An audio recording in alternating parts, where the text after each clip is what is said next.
écouter cette vidéo, vous allez comprendre que il y a des gens qui se font passer pour des gens, des opposants, mais qui sont que des menteurs. Vous allez bien comprendre, hein, que des menteurs. Est-ce que nous pouvons vivre dans le monde de mensonges? Non. Dieu aime la vérité. Parce que les gens qui font beaucoup de mal sur terre, le jour qu'ils ferment les yeux, directement l'enfer. Hein? L'enfer existe. La terre que vous voyez, toute petite souffrance ici dans ce monde, n'est que la photocopie de l'enfer. Mais la vraie souffrance, c'est en enfer. On vous tape avec des barres de fer, des clous. Hein? Les gardiens de Lucifer vous frappent avec des chaînes. Et vous criez. Et là-bas, la torture, c'est 24 heures sur 24. Donc, veut mieux aller chez le bon Dieu que d'aller en enfer. Donc, la méchanceté que les gens aiment faire dans le monde, aux gens, les traiter, les traiter mal, les regarder de travers, les prendre pour des cons, des esclaves. Attention, l'être humain, nous sommes que des passagers sur terre. Est-ce que Sassou Nguesso, le tueur des tueurs, est connu le jour de sa mort? Est-ce que Kabila connaît le jour de sa mort? Posez-leur la question. Ou Paul Biya, personne ne connaît le jour de sa mort. Donc, pour vous dire, faites attention sur terre, le mal, c'est pas bien. Donc, je vais vous faire passer les plus grands menteurs des menteurs, qui sont là pour épauler la politique de Sassou, tueur de tueurs au Congo. Écoutez. Mesdames et messieurs, bonjour et bienvenue. Vous êtes sur Zena TV, la chaîne au cœur des diasporas. 100% direct avec un homme qu'on a vu ces derniers temps très peu sur les médias sur la place de Paris, ce monsieur Henri Blaise Zonza. Bonjour. Alors, Henri Blaise Zonza, vous êtes en fait l'association des amis de Paris. Vous êtes aussi depuis quelques mois, mars ou avril, je pense, déjà le secrétaire à l'information de l'UDH. Présidé par Parfait Kolela. Alors, vous comprenez donc l'impatience et surtout la patience des gens qui ont voulu vous entendre depuis que vous avez été au cœur de l'actualité. Déjà, Henri Zoza, vous étiez à Brazzaville, vous êtes rentré il y a quelques mois. Comment ça s'est passé là-bas du côté de Brazzaville? Vous avez savoir qu'à Brazzaville, vous avez eu 3 congrès déjà entre mars et juillet. Le congrès du Guy, puisque le Guy était plus ou moins existant, mais je dirais sans avoir une existence légale, ce qui a été fait par le Congrès. Il y a eu le Conseil national, on a installé les institutions et les législatives. On va revenir sur tous ces moments d'abord. Qu'est-ce qui avait motivé votre séjour à Brazzaville qui a quand même duré 9 mois? Comme vous l'avez dit, je suis présent là-bas pour une chose comme ça, au mois d'août 2015. Nous avons accompagné le président Parfait Kolela dans son combat pour les élections présidentielles de 2016. Après cette élection, on s'est accordé avec le président Parfait pour que je fasse un tour à Brazza pour voir comment ensemble on pouvait continuer à travailler, apporter ma pierre à l'édifice pour la construction d'abord du nouveau parti, l'UDH, qui a tenu son congrès en mars 2017. Puis, un mois un peu plus tôt, en avril, nous avons tenu le Conseil national de ce parti qui a mis en place toutes les structures de l'utilisation. Et puis, effectivement, au mois de juillet 2017, nous avons participé. Est-ce que votre présence était nécessaire depuis le monde? Oui, ma présence était nécessaire. Sinon on ne m'aurait pas confié le rôle de charger l'information de la population. Alors, mon rôle était nécessaire parce que j'ai toujours travaillé avec le président Parfait, je l'ai toujours soutenu.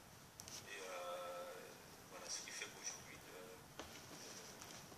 j'ai été honoré d'occuper ce poste.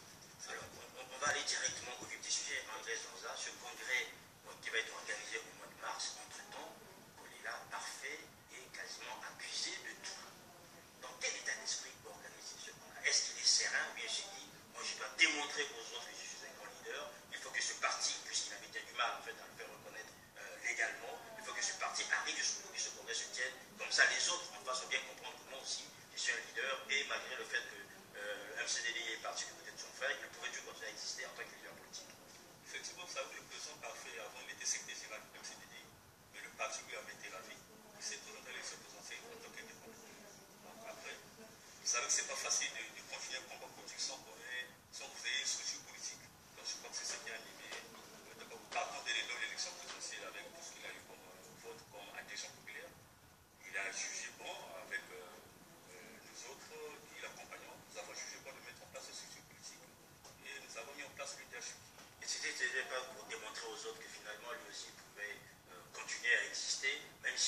CDI avait été donné aux mêmes enfants.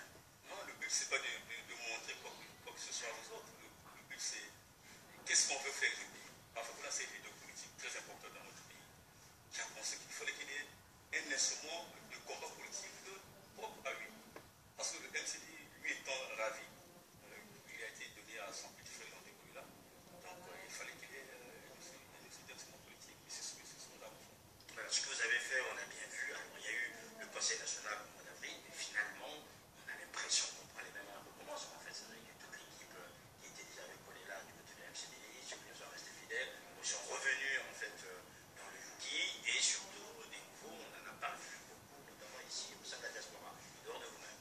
Non, monsieur Simon, là, vous vous trompez. C'est bien le contraire. C'est bien le contraire. L'UDH, la composition absolue de l'UDH, que ce soit dans sa composition ou dans son fonctionnement, c'est carrément différent de ce qui était le MCDI, même dans sa composition. Aujourd'hui, au sein de l'UDH, vous avez un président, vous avez une présidence, et vous avez 4 vice-présidences. Ce n'était pas un MCDI. C'était pas aucun parti politique. Donc vous voyez, ce sont des gens qui vivent que dans le système des présidents des partis, des présidentes trésorières, il n'y a que ça. Ils ne sont pas là pour le peuple congolais. Écoutez. Avec les 4 provinces, donc les 4 provinces, dans chaque province, il y a un vice-président dans chaque province. Donc le littoral a un vice-président, l'Équateur a un vice-président, la province de Mbé a un vice-président, la présidence du Congo central a un vice-président. Donc c'est carrément une structuration vraiment atypique. On n'a jamais vu. Voilà, une structuration atypique. Et on voit quand même, ce qui est assez bizarre, c'est que tous les candidats yukistes pendant les législatives de juillet dernier avaient été des indépendants. Pourquoi? Parce que tout simplement, on nous a pas encore délivré un récépissé définitif. Et vous l'avez maintenant? Non, moi, nous sommes sur le point de l'avoir. Parce que la loi dit quoi? La loi dit qu'au bout de 6 mois, lorsque vous n'avez pas la réponse du ministère de l'Intérieur, vous devenez automatiquement un parti politique. Avant, c'était 3 mois. Mais curieusement, on ne sait pas pour quelles raisons, ça a été rallongé de 6 mois. Alors, on est quand même surpris que vous ne l'ayez pas, puisque Parfait connaît quand même tous ces gens qui signent aujourd'hui une boulot. Je pense que ça doit être un frère ou un grand frère, peut-être un père pour lui. Donc ça signifie, on est un peu surpris qu'il n'ait pas sur la CPC là, plus rapidement que ce enfin, mais il était membre du gouvernement avec lui, donc... Excusez-moi. Il était membre du gouvernement, il en est sorti. Donc c'est pas forcément une fois. En plus, nous on attend, le délai de 6 mois devait expirer la fin de ce mois. Donc logiquement, donc ça signifie qu'à partir du 1er décembre, le 1er novembre, pardon, vous pouvez dire déclarer aujourd'hui l'UDH Yuki, parti officiel au Congo. On va voir, on en sait d'abord ce qui est l'agression de l'Odestin, puis c'est encore dans le temps. Alors, il faut quand même dire, Henri Blaise Josa, ce qui est intéressant avec Parfait Kolela, c'est que même absent, il occupe toujours en fait le devant de la scène. On va revenir sur ce moment très important pour bien comprendre aujourd'hui pourquoi il y a une fixation sur Parfait Kolela. D'abord, pourquoi aujourd'hui les Congolais, notamment ceux de la diaspora, ont une fixation sur la personne de Parfait Kolela? Les Congolais sur la diaspora, souvent c'est par... non, c'est par méchanceté. Alors, tout de suite, méchanceté, c'est la façon de parler. Nombreux, c'est par méchanceté. Une grosse part, c'est par naïveté aussi. Et puis, bon, il y en a peut-être qui n'ont pas les informations qu'il faut. Oui. Mais en tout cas, il y a un nombre qui font par méchanceté. Alors, ou bien la méchanceté, revenons sur l'homme politique directement. On peut ne pas l'aimer, mais au moins on sait qu'aujourd'hui, Parfait Kolela, beaucoup d'observateurs, il a été le vainqueur. Écoutez très bien. Il faut bien écouter. Présidentielle, pour certains. Est-ce que vous comprenez qu'aujourd'hui, les gens puissent le pouvoir du fait qu'il n'ait pas non seulement reconnu sa propre victoire, mais ensuite qu'il n'ait rien dit pour réclamer cette victoire? Henri Blaise.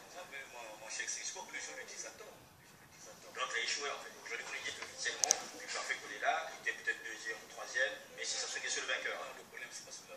Allez, dites-nous c'est quoi le Vous dites que Parfait sorti premier. C'est un peu en fonction des selon le résultat publié par la commission technique et les droits de l'opposition, il était premier suivi de ça, certains disent c'est Mokoko, après Kolela. Les chiffres, je pense que c'est pas très important, ça soit encore président. Donc vous voyez Sassou encore président. Ils reconnaissent le pouvoir de Sassou. Mais pendant ce temps, à l'époque, il venait dans les marches, dans les sittings. Donc écoutez bien. Ce sont des gens qui sont là pour détruire l'Afrique. Écoutez. Il avait prévu que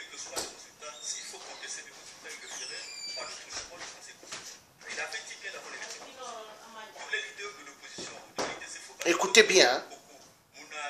Ça se met bien au communauté au courant de la stratégie par donc les gens n'ont pas été soutenus, ils saisissent les conséquences.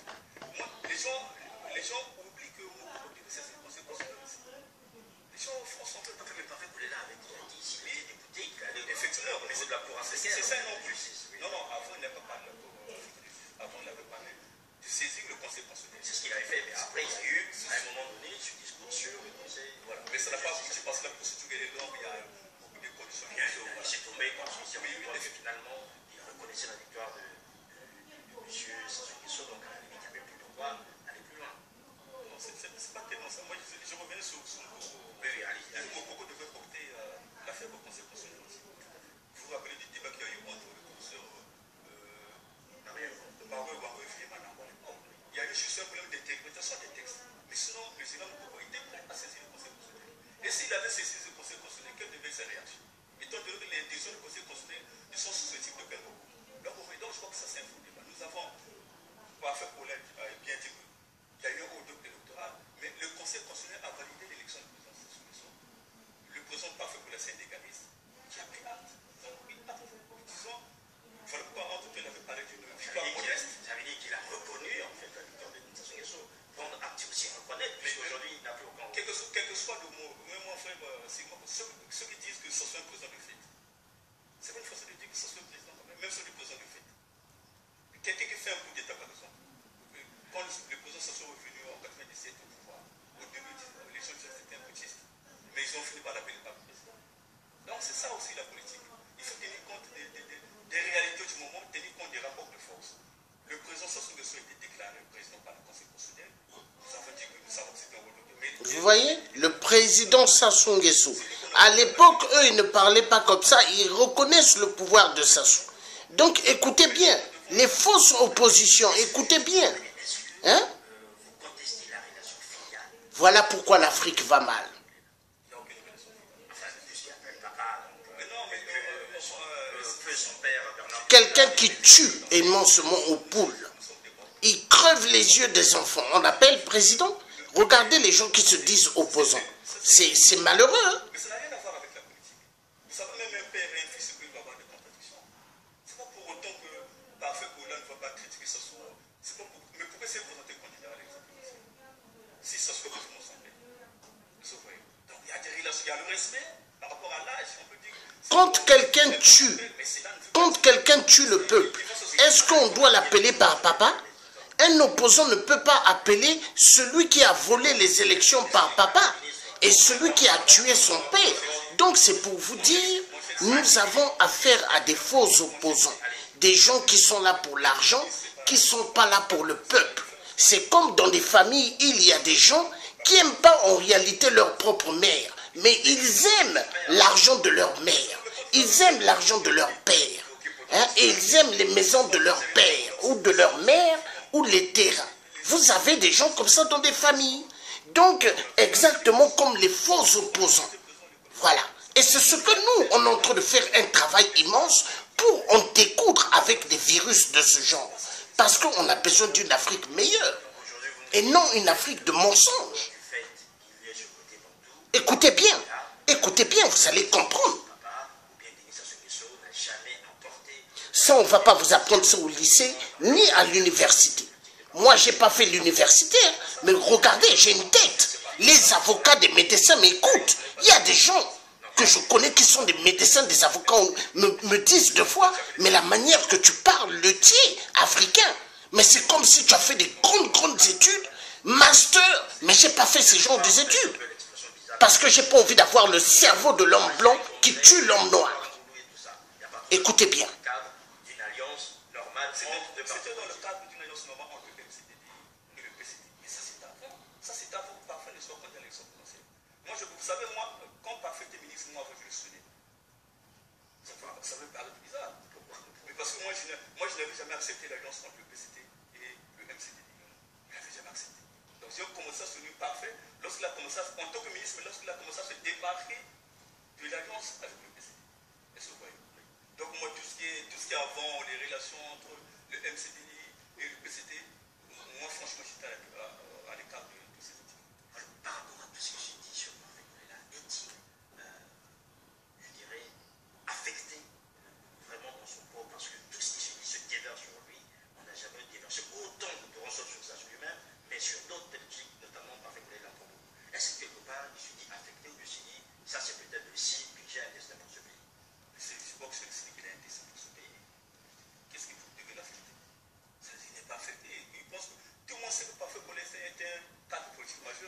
les gens disent aujourd'hui que c'est un traître, puisque au niveau, mais vous l'avez bien entendu, Henri Benzosa, c'est pas nous qui l'inventons. Vous voyez, vous lisez très bien tous ces différents, je dirais, commentaires sur les réseaux sociaux, même des gens qui font des vidéos ou encore qui intéressent les médias, c'est le considère comme un traître à la cause de l'opposition aujourd'hui. C'est de la méchanceté. C'est de la méchanceté. Mais c'est-à-dire qu'au niveau de l'opposition, ne sont pas capables de reconnaître que nous avons failli en 2016. Voilà le problème. Vous savez, quand tu as eu les élections de 2016, chaque candidat de l'opposition devait verser 5 millions. Il y a eu, pour construire ce qu'on appelle un fonds pour pouvoir le problème de communication. Vous savez, on s'est retrouvé avec des téléphones Churaya qui n'avaient pas de piles, qui s'occupaient de la CTE à l'époque. C'est bien appelé là. C'est pas fait pour le but. La commission technique, les trois qui sont. Enfin, je ne sais pas, dites-nous qu'est-ce que ça veut dire. C'est l'occasion peut-être de mettre ça quelque chose. Mais ce qui est intéressant aussi, c'est de dire les choses. Parfait qu'on les laisse souvent accusés pour aussi mettre les gens devant la responsabilité, parce que depuis l'élection présidentielle, c'est vrai qu'on appelle le parti. Voilà. Les gens, nous avons tous échoué dans notre stratégie de conquête du pouvoir. Tous échoué, mais les gens ne veulent pas le reconnaître. Est-ce que tous au même degré? Je dire un peu plus que les autres. Je ne sais pas, peut-être, vous savez, vous pouvez donner les degrés de tout à chacun. Mais nous avons tous échoué. C'est vous qui étiez sur le terrain. Nous avons sous-estimé le président Sassou Nguesso. Nous l'avons sous-estimé. Les gens croyaient que c'était facile de le faire partir. Moi, je vais vous dire une anecdote de mon chef. Moi, j'avais reçu un ami béninois chez moi en 2015. Cet ami était membre du gouvernement de Yaya Boni. Il est venu me rendre visite à Montéjo. Donc, au cours d'un repas, on parlait de sociopolitique du pays. Il m'a dit, mais pourquoi vous n'avez pas fait partie de Sassou? Il m'a parlé des propositions que vous pouvez faire pour que le président Sassou Nguesso puisse quitter le pouvoir pour qu'il puisse pas changer la constitution. J'ai écrit un document de 15 pages que j'ai envoyé au responsable politique du pays à l'époque. À l'époque, il n'y a pas créé la PACO. Dans le document, il y avait quoi? Il y avait tout un tas de mesures que vous pouvez faire pour que le président Sassou puisse laisser le pouvoir. En mai 2015, j'ai même écrit un post sur Facebook dans lequel je parlais par exemple d'une possible amnistie qu'on pouvait accorder au président Sassou. Parce que je savais que tant que le président Sassou n'avait pas les garanties, il devait forcer de ne pas laisser le pouvoir. Mais à l'époque, vous pouvez vérifier l'article que j'ai mis sur Facebook en mai 2015. Mais j'ai été attaqué par beaucoup de gens qui sont même à Brazza ici, beaucoup de gens de la diaspora. Pour eux, Sassou devrait tomber, c'est-à-dire qu'il tombait demain, donc il n'y a pas à lui accorder la même ici. Voilà. On est tous dans les débats stériles. Au lieu d'élaborer des bonnes stratégies pour faire partie. Mais pourquoi aujourd'hui, pourquoi lui ne reprend pas ce discours-là, enfin celui que vous avez proposé à l'époque, peut-être pas lui, mais à toute l'opposition, aujourd'hui vous pouvez en parler. Pourquoi aujourd'hui, par rapport à la situation actuelle, il ne proposerait pas des pistes de sortie pour des mutations? Mais là, nous sommes en plein monde. Quelle piste de sortie? Nous sommes en plein mandat. Donc ça doit aller au bout de son mandat. Mais moi, je ne sais pas. Moi, je ne sais pas, moi, je dis c'est comme ça que nous sommes en plein mandat. Nous sommes en plein mandat. Il faut laisser finir ce mandat. Je ne sais pas qu'est-ce que vous faites, mais si vous avez une solution pour nous faire partir, moi, je vous soutiendrai. Mais sans trop, je vous soutiendrai. Parce que nombreux pensent que c'est facile de dire qu'on s'en soit parti demain. Mais ils ne font rien. Moi, je dis que moi, moi, je viens de Brazza. Donc, je viens de Brazza, j'ai été dans le milieu, je sais ce qui s'est passé. Il y a certaines choses. Diaspora, comme ils ne sont jamais allés à Brazza. Non, mais ils ne savent pas grand-chose. Non, pas qu'ils ne savent pas grand-chose, mais il y en a qui savent, mais qui ignorent, qui font semblant. Parce que les gens pensent que c'est facile. Il suffit de dire que ça ne soit pas parti de métier. C'est pas aussi facile que ça. Alors, c'est pas aussi facile que ça, on va revenir, puisque vous étiez à Brazza, là, on a abordé tout ce qui s'est passé à Brazza. On revient sur Paris, et ici à Paris, vous êtes avant tout le président de la PACO. Alors, la PACO, on l'a vu, cette association durant la campagne présidentielle, est au premier plan. Nous avons reçu ici, pour parler du programme du Parfait Kolela, nous avons vu d'autres personnalités de la diaspora partir à Brazzaville, comme William Monongo en tant que porte-parole, d'autres encore sur le terrain des réseaux sociaux, André Deco et bien d'autres, soutenir M. Parfait Kolela, sauf qu'à un moment donné, on a senti qu'entre vous, il y avait des frictions. Que devient la PACO aujourd'hui à votre retour, puisque au moment où vous étiez à Brazzaville, d'autres membres de la PACO sont partis, comme M. Manalou, ils sont partis finalement après avoir rencontré Parfait Kolela, et peut-être des discussions assez houleuses qui sont partis. Que devient la PACO aujourd'hui? La création de la PACO était conjoncturelle. Elle faisait suite à un vide que j'avais constaté de la diaspora qui n'avait aucun soutien pour Parfait Kolela. Une structure officielle. Il y avait des soutiens, il n'y avait pas de MC, il n'y avait rien. Donc c'était conjoncturel. Donc c'est ce qui m'avait poussé avec certains amis d'ailleurs, à mettre en place la PACO. Là, nous sommes en phase de mettre en place des structures leadership au niveau de la diaspora. Donc,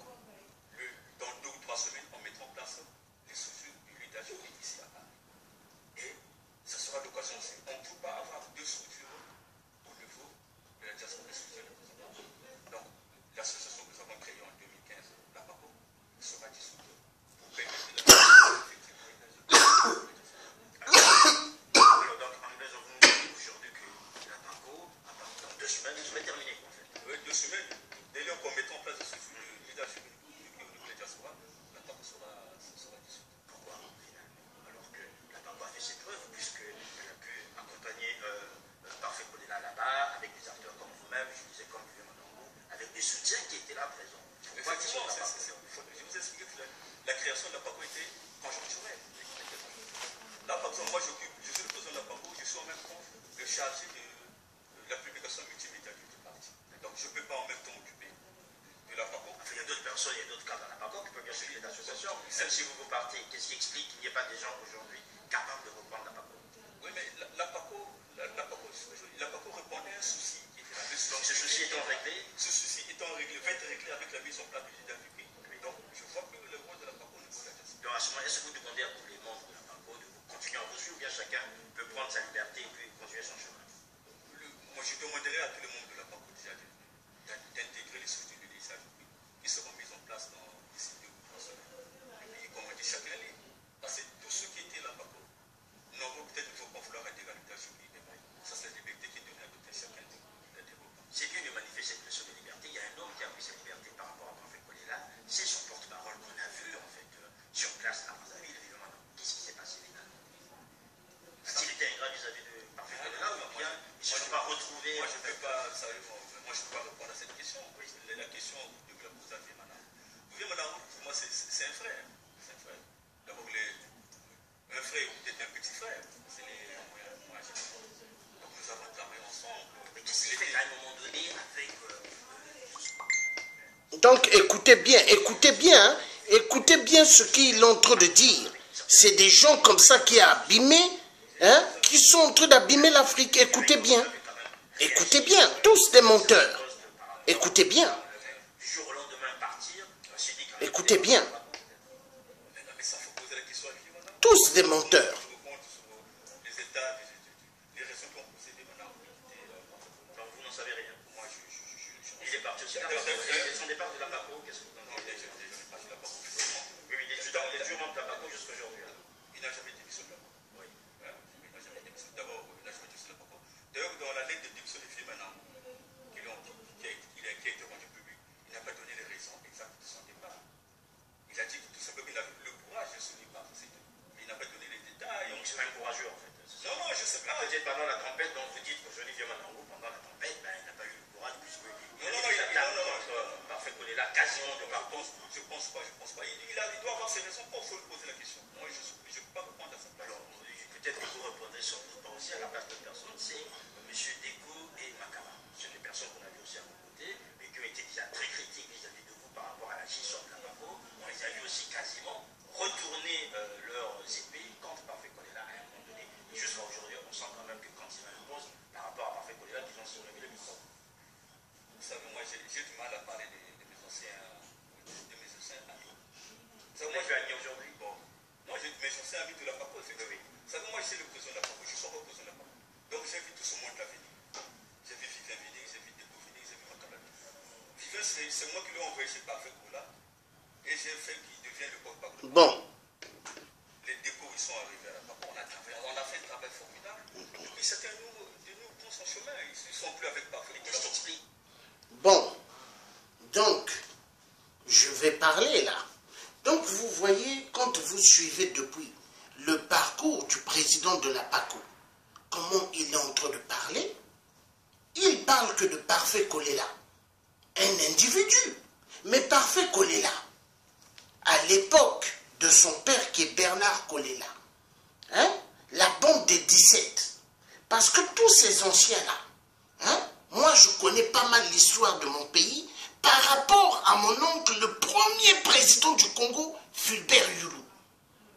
Je connais bien l'histoire de mon pays où je suis né au Congo-Brazzaville par rapport à mon autre oncle, Massomba Deba, président du Congo, assassiné par Sassou.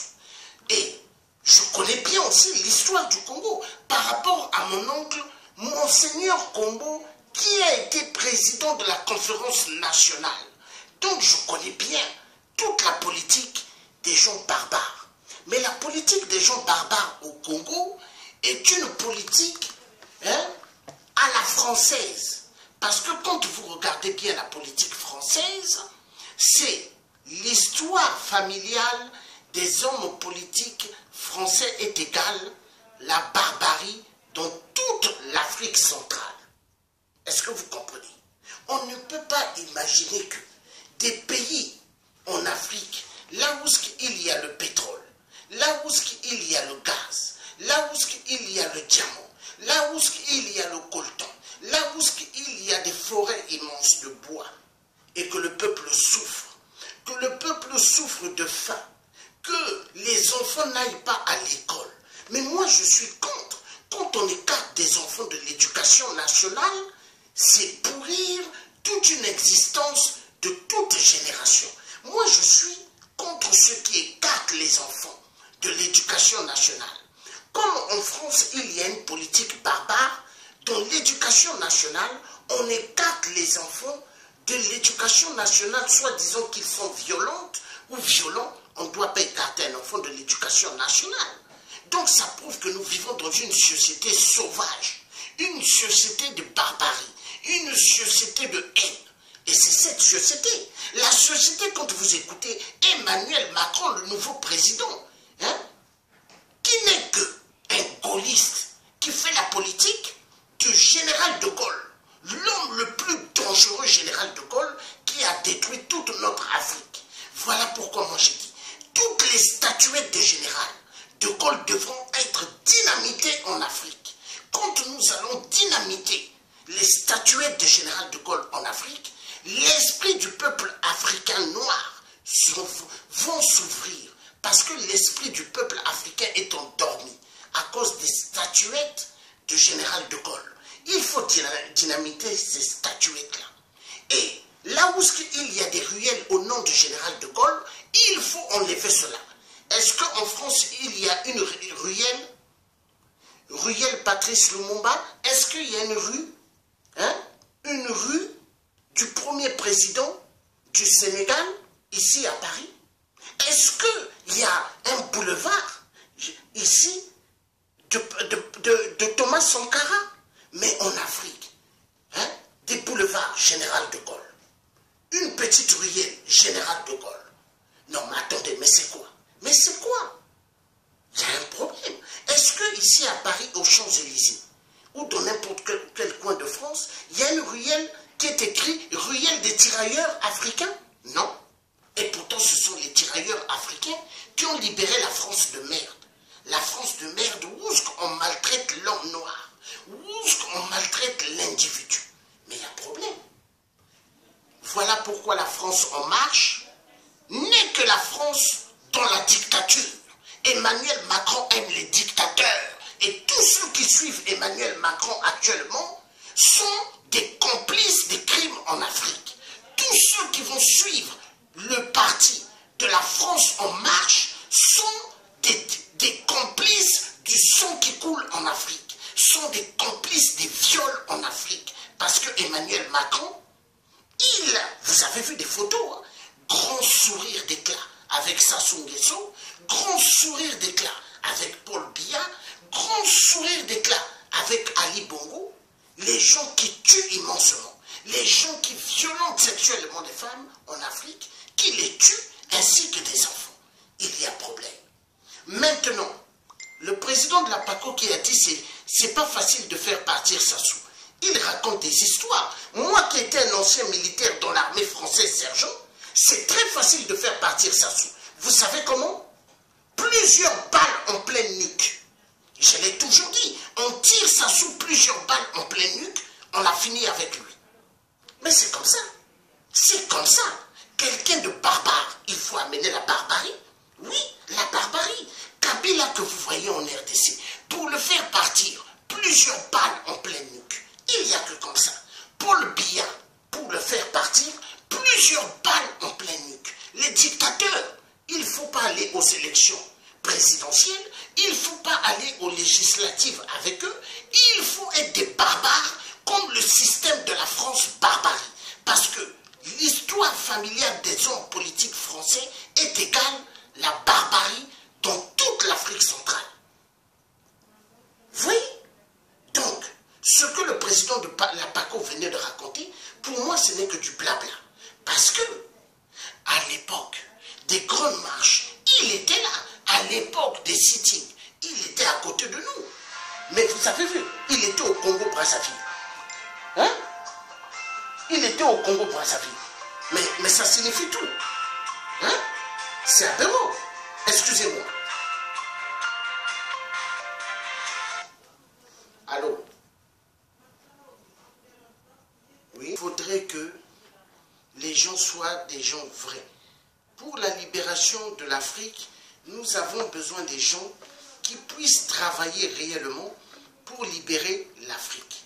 Et non des comédiens qui sont là pour appeler juste une personne par son nom, Parfait Kolela, Parfait Kolela. Est-ce que le Congo, dans toute la surface du Congo, il n'y a que Parfait Kolela? Non. Il y a le peuple congolais. Et ce peuple congolais, Sassou les tue. Sassou les tue. Chaque jour, il y a des gens qui meurent aux poules. Hein? Et quand vous suivez le direct de ce frère qui était interrogé par Ziana TV, dans l'émission de Ziana TV, il ne parle même pas du peuple congolais. Il n'y a que Parfait Kolela, Parfait Kolela, Parfait Kolela. Mais attendez, est-ce que le Congo appartient à un seul individu, Parfait Kolela? Nous ne sommes pas des gens à la culte de la personnalité. Nous sommes des êtres humains qui sont levés, nous les résistons, pour le peuple congolais et pour le peuple africain. Parce qu'il y en a marre que le peuple souffre. Il y en a marre que les gens sont torturés et tués. Il y en a marre que le peuple soit écrasé. Nous avons besoin d'un Congo meilleur pour tous. Nous avons besoin d'une Afrique meilleure pour tous. Vous voyez aujourd'hui, si je vais au Sénégal, dans la terre des parents sénégalais, je serai pas vu là-bas au Sénégal, moi, au fond de moi, en tant que Congolais. Je vais dire je suis dans ma terre, parce que le Sénégal, c'est l'Afrique. Si un Sénégalais se retrouve au Congo-Brazzaville, il est chez lui. Si il se trouve en RDC, il est chez lui. C'est comme ça que les gens devront fonctionner. Hein? Les gens devront fonctionner comme ça. Mais qu'est-ce qui se passe? Les gens, c'est chacun pour soi. Et c'est pas bien. Nous avons besoin d'être tous ensemble. Donc je vous remercie pour ce direct. Pour ce direct, et le tiers africain Georges Passy continuera toujours à dire la vérité. Oui, parce que la vérité triomphera. Et la vérité doit être une vérité pour le peuple. Voilà. Et donc, nous avons besoin que l'Afrique décolle, mais l'Afrique pourra décoller que avec la vérité, et non avec le mensonge. Et non avec le mensonge. La PACO est égale mensonge sur mensonge. Parce que si vous regardez bien, la majorité des gens de l'opposition, la fausse opposition, au Congo-Brazzaville, ou certains qui sont sur la place de Paris, tous des menteurs. Des menteurs. Ils aiment le mensonge. Ils aiment le mensonge. Ils aiment mentir. Parce que pour eux, qu'est-ce qu'ils attendent? Les enveloppes kaki. Les enveloppes kaki d'Engiri. Donc les enveloppes d'argent. Ils aiment l'argent. Le fric. Mais attendez, l'argent n'est qu'un papier. L'argent n'est qu'un papier. Est-ce que vous me comprenez? L'argent n'est qu'un papier. Vous voyez, je vais vous donner l'exemple. Voyez ici, ça c'est une feuille. Je fais ça. Oui, l'argent est exactement comme cette feuille que je viens de déchirer. Mais sauf que le papier de l'argent est bien travaillé, soigneusement, et ils ont mis de l'encre, ils ont mis des cachets, ils ont mis des numéros et des signatures. Et c'est l'argent aujourd'hui qui est le maître de la destruction de la vie humaine dans le monde. Car les êtres humains aujourd'hui, ils oublient le sens familial. Le sens que celui-là c'est mon frère. Le sens que celui-là celle-là c'est ma soeur. Les gens c'est quoi? L'argent. L'argent. Vous avez pas mal des Africains qui créent des associations parce qu'ils sont à la recherche d'argent. Mais vous ne pouvez pas créer des associations parce que vous avez besoin d'argent. Créez des associations pour aider les gens, réellement, et non des associations pour se faire de l'argent. De l'argent, mais attendez, on va où? On va où? Est-ce que le président Emmanuel Macron pourra réduire le chômage ou en découdre avec le chômage? Non. Parce que nous vivons l'époque de la mondialisation. L'époque de la mondialisation, c'est l'époque de la force. L'époque là où il faut aller donner du travail, là où la main-d'œuvre coûte moins cher. Voilà. Tant qu'il y aura la mondialisation, le président Macron, il ne pourra pas. Parce que Jacques Chirac n'a pas pu. À l'époque de Mitterrand, est-ce qu'il a pu? Il n'a pas pu. À l'époque de Sarkozy, est-ce qu'il a pu? Non. À l'époque de François Hollande, est-ce qu'il a pu? Non. Alors, c'est un Emmanuel Macron, quelqu'un de la finance, quelqu'un qui a été élu par les Rothschild, le système de la Banque mondiale qui est juif, qui dirige toute l'économie mondiale. Et vous croyez que c'est Emmanuel Macron qui va réduire le chômage en France? Non. Tant que la France aura sa politique barbare, l'histoire familiale des hommes politiques français est égale. La barbarie dans toute l'Afrique centrale, tuer, violenter les femmes et les enfants, la France ne sortira jamais du gouffre. Voilà, le message est clair. À bon entendeur, salut. Vous étiez en direct avec le Thier africain, Georges Passy. Passez une excellente bonne journée et bon après-midi également qui viendra. Et tout à l'heure, bon appétit à ceux qui passeront à table. Bon petit déjeuner à ceux qui sont à table pour prendre leur déjeuner. Et que Dieu vous garde, vous tous. Faites attention à ceux qui prendront leur voiture pour aller travailler. Ne prenez pas vos téléphones portables pour répondre aux messages au téléphone ou pour suivre Facebook ou Twitter. Quand vous conduisez, restez concentrés au volant parce qu'il y a pas mal d'accidents.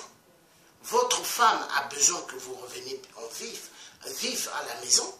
Votre mari vous attend à la maison, madame. Donc ne faites pas d'accident en route à cause du téléphone portable. Conduisez sans regarder le téléphone portable. À bon entendeur, salut. Vous étiez en direct avec le Thier. Bye bye. À bientôt.